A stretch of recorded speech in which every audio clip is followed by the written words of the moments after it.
Accident हो गया हमारा, गाड़ी चला रहे थे, गिर गए सड़क पर, किसी ने मदद नहीं किया। हमसे भी किसी ने कहा था कि गुरु जी कोई आजकल मदद नहीं करता। तो हमने कहा कि जाओ अपने सोच के कल बताना कि जब भी दूसरा कोई गिरा तो क्या तुमने कभी मदद किया था, क्या तुमने कभी भगवान को याद किया था?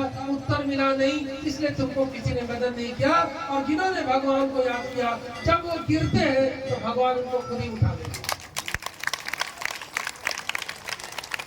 इसलिए यह ध्यान रखिएगा, दुनिया में किसी के कहने पर भी, किसी तरह के माया मोह में, धन संपत्ति के लालच में आने पर भी आप ये भक्ति का धन कभी मत छोड़िएगा। और भक्ति का धन अगर छूट गया गलती से भी तो आपको कोई धन नहीं बचा सकता। इसलिए जो निर्धन लोग हैं, जो भक्ति के मामले में निर्धन है, आप वहां तक भक्ति को पहुंचाइए, उनको से भी चर्चा करिए, राम की चर्चा, शिव की चर्चा करिए, उनको भी कुछ भक्ति का धन बांट दीजिए। हो सकता है कि आपका ये धन बांटने से बढ़ेगा और संकुचित करने से घटेगा। इसलिए भक्ति के धन को बांटने में आपको कभी गरीब और निर्धन नहीं करना। पैसा तो आएगा और जाएगा। जो बड़े बड़े लोग हैं, जिन्होंने बहुत पैसा कमाया, जिनके पास बड़ी ताकत है, क्या वो लोग नहीं मरे? क्या उनकी हवेलियां खाली नहीं पड़ी? जिनके पास बहुत सारा धन था, अंत में क्या सोच करके गए इस दुनिया से कि हम कुछ बचा नहीं पाए। कहावत है, पूत कपूत तो का धन संचय, कपूत सपूत तो का धन संचय। अगर पूत अच्छा निकल गया, बेटा बढ़िया निकल गया तो धन जुटाने की जरूरत नहीं है। और पूत अगर बेटा गड़बड़ निकल गया तो धन आपका जुटाया हुआ आपके छाती पे धूप चलेगा और आपको ले जाकर के बेच देंगे। इसलिए परिवार को ठीक करिए, समाज ठीक हो जाएगा, देश ठीक हो जाएगा। परिवार गड़बड़, बेटा पढ़ रहा है DBS में, बेटा पढ़ रहा है बड़े अंग्रेजी स्कूल में, घर में कोई आ जाता है, कहते बेटा पैर छुआ के हम नहीं करते। बोले स्वामी जी को पैर छुओ, क्या स्वामी जी का पैर नहीं छुए? भारतीय संस्कृति में स्वामी जी लोगों का, गुरुओं का, संतों का, महात्माओं का, जिन अपराधियों और पापियों ने मजाक उड़ाया, आज वो घुटना टेक रहे हैं। जो फिल्मों में जिस तरह की संस्कृति दिखाई गई कि घर घर में प्रचारित हो गया कि सब कुछ बन जाना, बाबा मत बनना, अपराधी बन जाओ, डाकू बन जाओ, भ्रष्ट बन जाओ, चोर बन जाओ, बाबा मत बनना।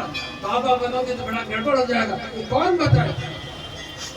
आपके घर से एक संत निकलेगा, समाज की रक्षा करेगा, देश की रक्षा करेगा, आपके घर को, अपनी माँ को माँ समझेगा और देश भर की सारी औरतों को माँ और बहन समझ करके उनको प्रणाम करेगा। विदेश की संस्कृति में मत पढ़िए, फादर्स डे और मदर्स डे मनाने के चक्कर में मत पड़िए।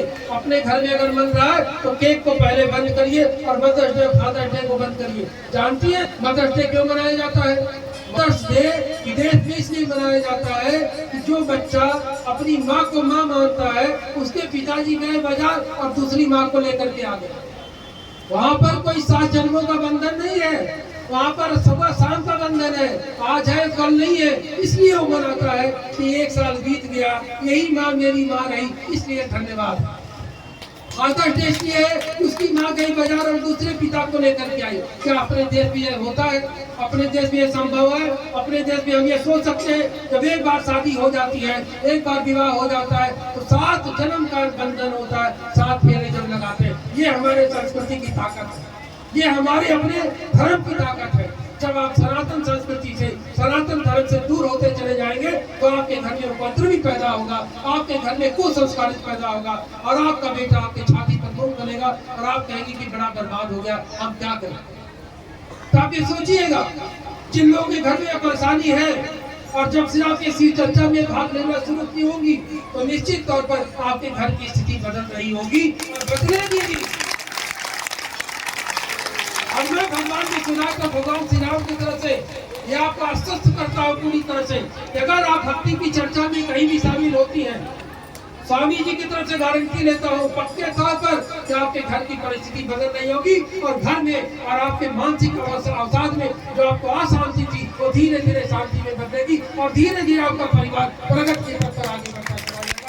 ये मैं घंटे की चोट से कह रहा हूँ। और दूसरी चीज बताता जो निगेटिव ऊर्जा होती है, सब लोग से पूछेंगे, नहीं कहेंगे कि भाई हम भूत प्रेत को नहीं मानते। ये सब लोग करते हैं, सब लोग कहते हैं कि हम नजर को नहीं मानते। अधिकांश गांव में नजर लग जाती है, बच्चे को नजर लग जाती है तो लोग घड़वाने जाते हैं, किसी को कुछ ऊपरी बाधा आ जाती तब भी जाते हैं।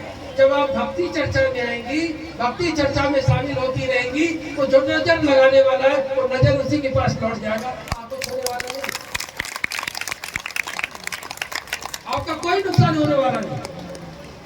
और एक चीज कहेंगे स्वामी जी, आपको बता भी देंगे, पंचमुखी हनुमान जी की तस्वीर कहीं भी मिल जाएगी।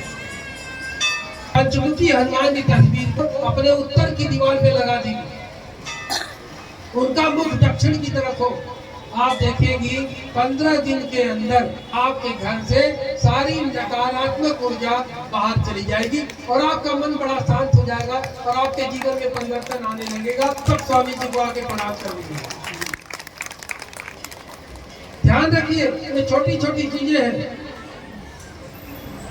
सबने अपनी अपनी शक्ति साधना की है और उस शक्ति साधना से ही आपको आशीर्वाद देते हैं।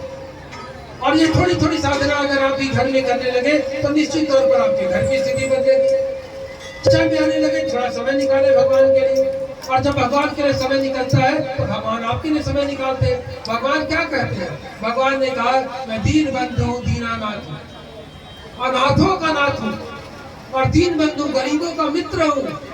आपने अपने जीवन में 2 रोटी अगर किसी को खिला दिया तो आपके जिंदगी में पुण्य संचित हो गया, और वही 2 रोटी उसका खिलाया हुआ और उसकी दुआ आपको आईसीयू से निकाल के बाहर देगी। बची लाने के बाद लौटने की कोई गारंटी नहीं होगी। थोड़ा सा दिल बड़ा करने की जरूरत है। कौन आपको क्या कहता है, कौन भक्ति चर्चा में आने में मजाक उड़ाता है, कौन आपकी हंसी उड़ाता है, वो तो बेचारा खुद ही हंसी का पात्र है, क्योंकि जिसने भगवान का मजाक उड़ाया वो खुद ही मजाक का पात्र है। हम चाहते हैं देश के बड़े बड़े विश्वविद्यालयों में अपना लेक्चर व्याख्यान देने के लिए जाते हैं, दुनिया की सबसे टॉप यूनिवर्सिटी में पढ़ा रहे, हम कहते हैं अब तर्क करिए हमसे, हमने दुनिया की सर्वोच्च पढ़ाई पढ़ी है, अब आइए तर्क करिए, हम बताएं कि भगवान कैसे होते हैं कि नहीं होते। एक मंत्र से आपकी पूरी स्थिति खत्म होने लगती है और आप कहते हैं कि भगवान में ताकत नहीं, भगवान में शक्ति नहीं। ये सुनना भी नहीं है। जो भी भगवान श्री राम या भगवान विश्वनाथ जी की किसी भी तरह की निंदा करेगा और निंदा सुनेगा भी, वो भी अपराध का पात्र होगा, उसको भी कोई क्षमा मिलने वाली नहीं। और याद रखिएगा, गलती से भी भगवान श्री राम के प्रति कुछ भी निकल गया तो हनुमान जी क्षमा करने वाले नहीं है, वो त्वरित दंड देते हैं। भगवान विश्वनाथ मानने वाले नहीं है, ऐसे तो भोलेनाथ है, कोई उनके ऊपर चढ़ भी जाए तो कुछ नहीं कहते हैं, विश्वास कर लेते हैं, सबको आशीर्वाद देते हैं, लेकिन अपने आराध्य के खिलाफ कभी नहीं सुनते। राम के खिलाफ चले गए अगर तो कभी नहीं सुनेंगे, और आपने शिव से द्रोह कर दिया तो राम जी कभी क्षमा नहीं करेंगे। इसलिए कह दिया कि जो शिव का द्रोही होगा वो हमारा भक्त नहीं हो सकता। इसीलिए राम और शिव दोनों को एक ही साथ देखने की आवश्यकता है, और तभी आपको मोक्ष भी मिलेगा और आपका परिवार भी सुरक्षित रहेगा और आपका बेटा बेटी भी आगे बढ़ेंगे। यही तो आप चाहते हैं, यही तो सारे लोग चाहते हैं। ऐसा थोड़ी कि ये चाहते हैं कि हम ही ठीक हो जाए